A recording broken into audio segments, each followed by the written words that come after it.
Salut, sunt Ciprian Cărăușu și după cum vă spuneam pe Instagram zilele astea, în general zilele astea și astăzi m-am hotărât să iau această decizie de a vă prezenta un antrenament pe care puteți să lucrați acasă, mai mult cu direcția autoapărare MMA. Vor fi și chestii legate de jiu-jitsu, bineînțeles, de aceea am ales și kimono pentru că voi arăta în parcursul lucrurilor și lucruri care se pot folosi acasă, cu kimono, fără kimono și, repet, pentru MMA. În general vor fi lecții foarte simple pentru începători, mai ales dacă vreți să implicați pe cineva din familie, nu știu, soția, iubita, cine mai e pe acasă, care vrea să vă ajute la, sau care vor să lucreze niște fitness, putem să-i ziceți și așa, zilele astea în care ne plictisim destul de tare acasă și care poate fi de folos, cine știe ce vremuri vor urma, ca autoapărare.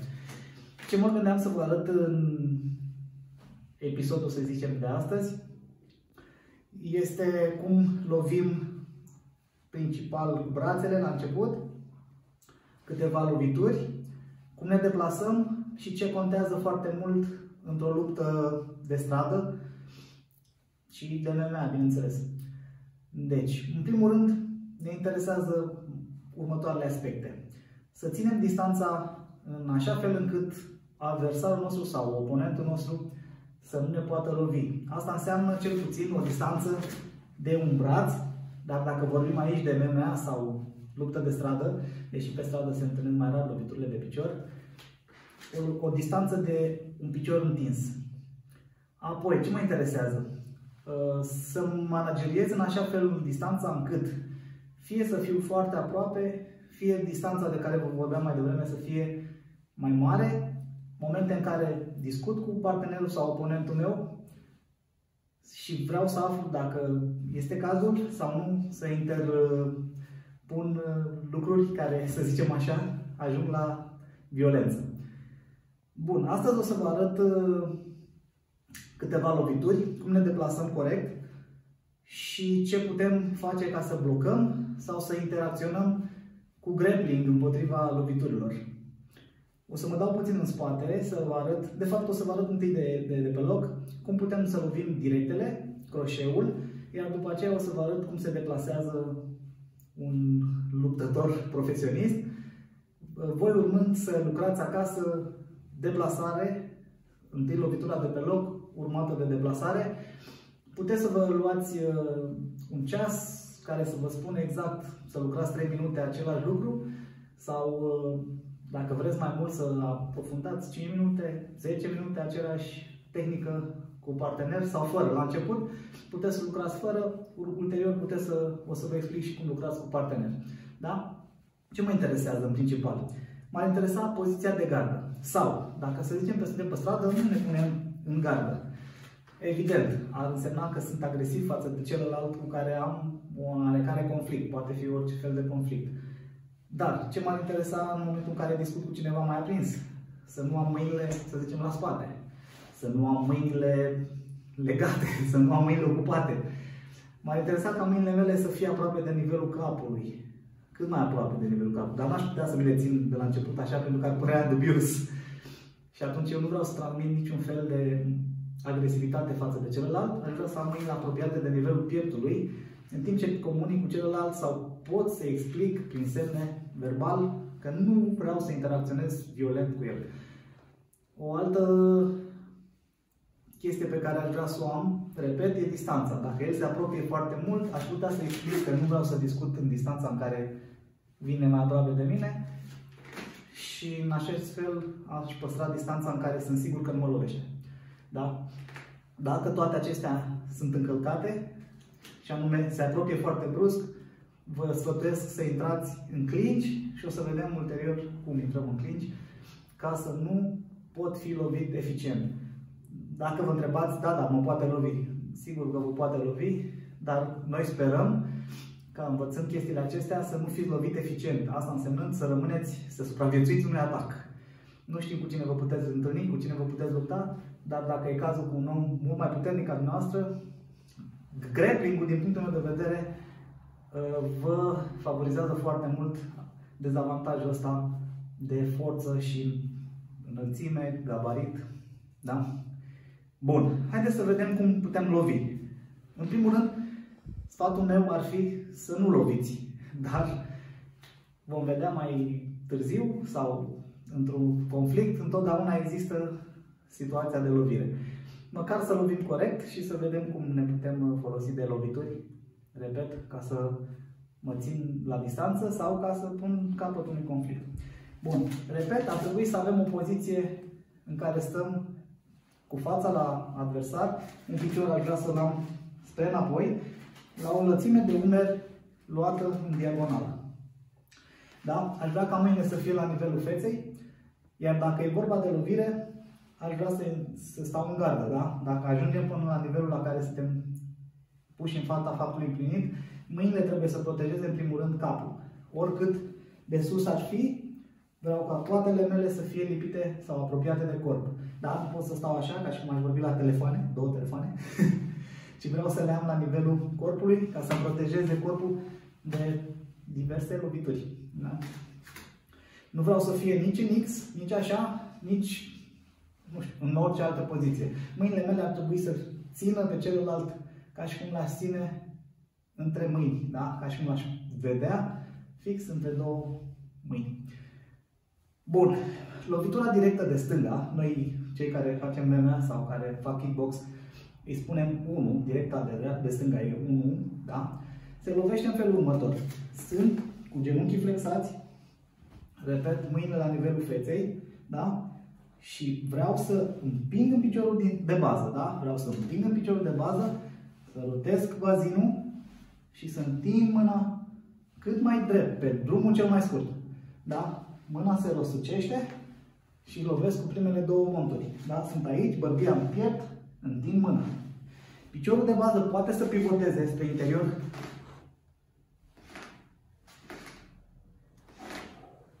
sau nu. Cealaltă mână trebuie neapărat să rămână la nivelul corpului și capului. Da? Deci trebuie să rămână lipită de trunchi, la nivelul frunții cel puțin. O să vedem ulterior, în MMA se folosesc mâinile puțin mai jos pentru apărarea la intrări la picioare. În kickbox se folosește o gardă puțin mai înaltă. În Muay Thai gardă puțin mai mai deschisă. Sunt tot felul de tipuri de a lucra. Dar ce ne interesează pe noi pentru autoapărare ar fi ca zona noastră, capul, să fie protejată. Deci nu lucrăm neapărat specific pentru o oarecare artă marțială, ci pentru protecția noastră. Bun. Deci, haideți să vă arăt, da, cum lovesc de aici. Repet. Expir.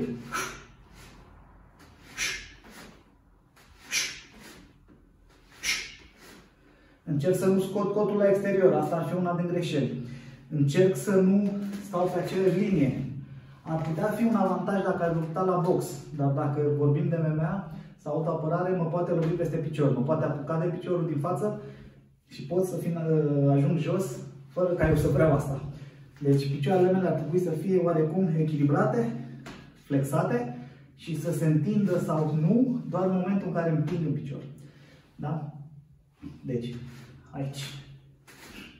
Bărbia ascunsă la nivelul umărului, fruntea jos, da? Privesc pe sub sprâncene. Dacă vreau să mă și deplasez, să lucrez asta acasă, vă sfătui să faceți o rundă pe loc, să zicem 3 minute, după care cu deplasare. Deplasarea este de fiecare dată la fel, și anume, întotdeauna, dacă mă deplasez spre înainte, folosesc piciorul din față, urmat de piciorul din spate. Mereu, piciorul din față pășește primul. Pași mici, da? Să zicem 10 maxim centimetri. Când mă deplasez spre înapoi, piciorul din spate se deplasează spre înapoi. Repet, încerc ca niciodată să nu încrucișez picioarele. Da? Nu vreau ca picioarele mele să mă pună într-o piedică, să zic, să mă împiedic. Deci, plec deplasarea spre înapoi, piciorul din spate primul, celălalt urmează. Puteți să vă deplasați spre înainte și înapoi, dacă vreți să faceți doar deplasare, o rundă întreagă.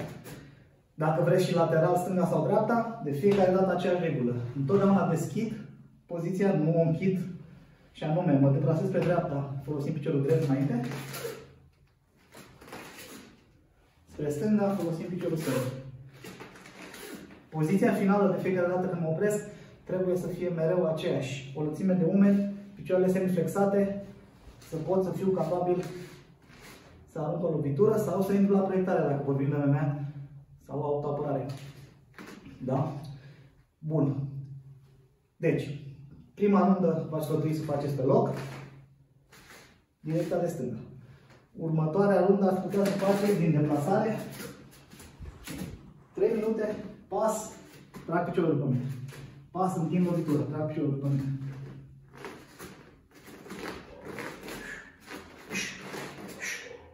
Mergeți spre înapoi, pas din spate, da?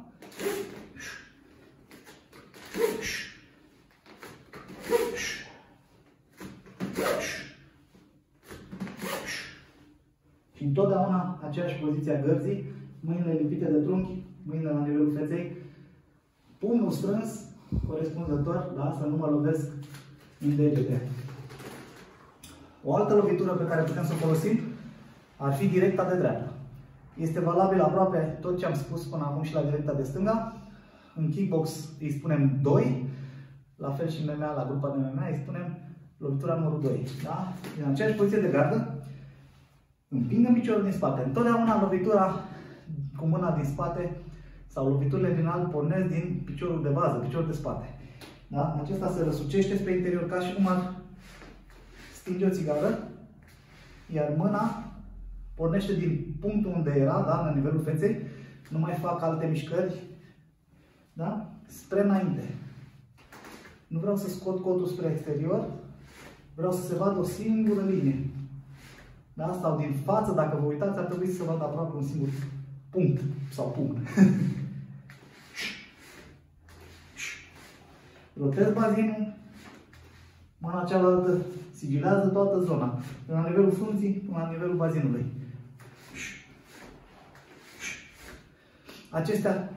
Aceasta poate fi execuția de pe loc. Poate fi o execuție de pe loc cu pas înainte, un mic pas înainte și revenire. Pas cu stângul.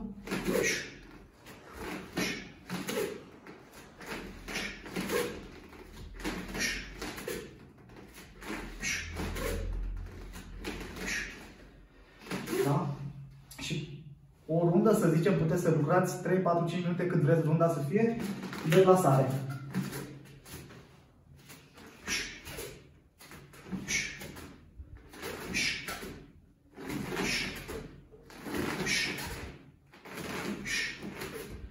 Da? Același lucru puteți să-l faceți spre înapoi. Da?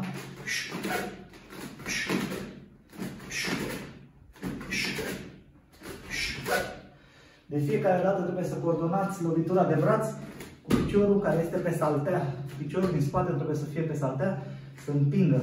Da? Nu vrem în aer să fim ca un Superman. Se poate lovi. O să vedeți, există tot felul de lovituri, dar vorbim de basic acum. Vorbim de lucruri foarte simple care trebuie să le stăpânim la început, să înțelegem cum funcționează biomecanica corpului uman, cum putem folosi corpul nostru ca pe o armă sau cum putem să folosim toată forța corpului, chiar dacă suntem, să zicem, femeie sau suntem un copil, da? Sau avem 50 de kg ca adult, în lupta cu un om de peste 80-90 de kg, deja diferența e foarte mare și contează enorm. Bun. Ce mă interesează acum? Blocajul pe care vreau să-l fac, în general, la loviturile directe, este următorul. Vreau ca mâinile mele să se blocheze la nivelul frunții și să se închidă spre interior, da? Deci sunt în poziție de gardă sau, să zicem, dacă e vorba pe stradă, stau de vorbă, repet, mâinile aproape de cap. În momentul în care cineva vrea să mă lovească, vreau capul meu să fie între umeri, mâinile la nivelul feței, mâinile se ridică. Acum când vorbim de directe, da? Cum ne dăm seama că cineva vrea să ne lovească directa? E de felul în care deplasează mâinile. Când, da? Bazinul și mâinile, umerii, se vor vedea prin rotație. În momentul în care vrea să lovească un croșeu, se va vedea ceva de genul ăsta. Fie că lovește stânga sau dreapta, un non-practicant de arte marțiale, de contact de obicei, va lovi foarte larg, o lovitură pe care noi, cei care suntem profesioniști, putem să-i spunem telefonată, da? O lovitură destul din curtea vecinului. Da? Deci, și atunci ar trebui, stând aici, să închid mâinile la nivelul frunții, ca și cum mi-aș face freza spre înapoi, coatele lipite, abdomenul încordat, iar ca atitudine, ca mișcare, pot să mă deplasez până înapoi dacă nu sunt pregătit. Da? Deci pot să mă dau cu spatele înapoi, un pas înapoi, exact cum am arătat. Sau dacă vreau să intervin, sau dacă mi-e frică, sau poate fi o soluție bună, să fac un pas înainte, să-l prind de brațe sau de talie, să intervin cu clinch. Da? Clinch-ul, care deja devine o armă a grapplerului. Da? Nu mai vorbim aici de lovituri, vorbim de grappling. Da? Bun. Asta ar fi despre deplasare în prima fază, înainte, înapoi, lateral, stânga-dreapta, lovituri directe, apărarea loviturilor directe. Sunt și alte modalități, bineînțeles, eschive, bloc cu un singur braț, cu contraatac și tot așa, pe care să le vom expune poate în episoadele următoare. Bun. Ce mai putem să lucrăm? Să zicem, am lucrat 2 runde de lovituri de stânga, o dată pe loc, o dată în deplasare, o dată de dreapta pe loc, o dată în deplasare, tot cu dreapta, și acum le putem combina. De pe loc. 1, 2 și revenim. De fiecare dată revenim și ne verificăm. Avem genunchii încordați, avem genunchii flexați, avem picioarele încordate, avem abdomenul încordat. Da? 1, 2. Respirăm.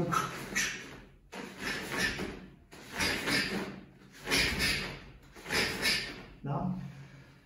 Ulterior, putem să lucrăm cu pas. După cum vedem, pășesc întâi stângul, când lovesc cu dreapta, vine și dreptul. Da? Și revin. Revenirea înapoi, nu vă grăbiți la început, faceți-o încet. 1, 2 și acum când aduci mâna înapoi, piciorul drept în spate, piciorul stâng și revin. Da? Din nou din gardă. 1, 2.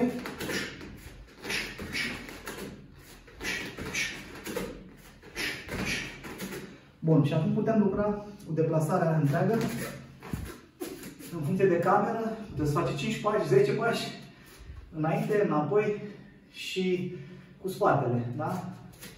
Deci, din poziție de gardă.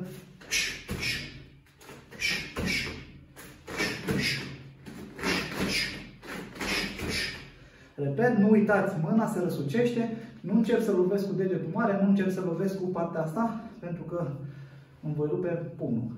În primele 2 monturi, întotdeauna lovesc adversarul. Bun. Deci deja avem 4 runde de deplasare. Ce am mai putea să facem în aceeași perspectivă? Am putea să lovim directă cu piciorul. Da? Întâi învățăm directele.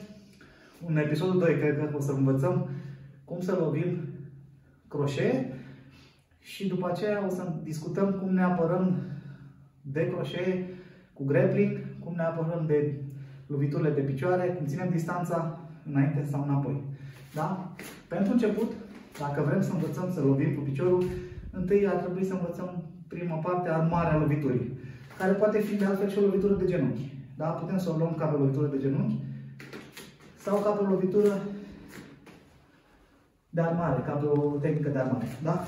Ori suntem în gardă, dacă vrem, ori putem să stăm cu mâinile pe lângă noi ca echilibru și vreau ca piciorul din spate inițial să se ridice pe lângă genunchiul piciorului din față, da? Cât mai sus. Vreau să am echilibru, piciorul de bază este flexat, pentru că dacă este întins, o să fac ceva de genul ăsta și probabil mă voi dezechilibra. Repet, pot să fiu în gardă, pot să fiu cu mâinile pe lângă mine. În karate de obicei se obișnuiește în ambele modalități. În kickbox se poate fi în gardă de obicei, dar, repet, dacă faceți pentru voi, pentru acasă, ridic genunchiul, piciorul sus. Dacă vreau să și lovesc cu genunchiul, ridic și la punctul final vreau să extind bazinul spre înainte. Mâna pe partea cu piciorul se lasă în jos, deși nu e obligatorie, dar e un element care mă ajută să dau mai multă forță loviturii și un echilibru, îmi va asigura un echilibru mult mai bun. Da? Deci, pe partea cu piciorul care lovește, dați mâna în jos. Vorbia în piept. Dacă vreau să folosesc și un mic pas, pot să fac același lucru cu pas. Revin.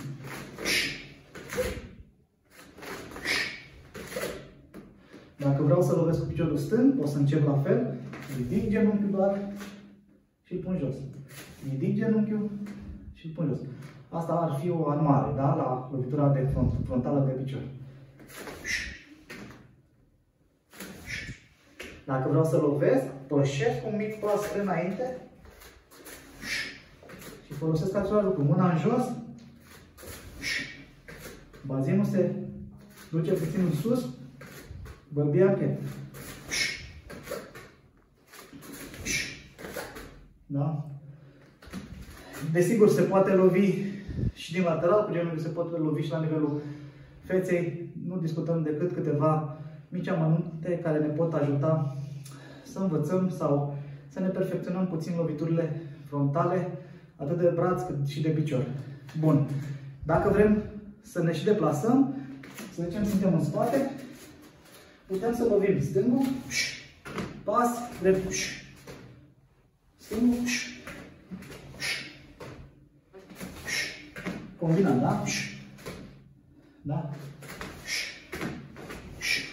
Dacă vreau să lovesc doar o singură lovitură, pot să fac pas la fiecare lovitură. Îmi dau puțin spate.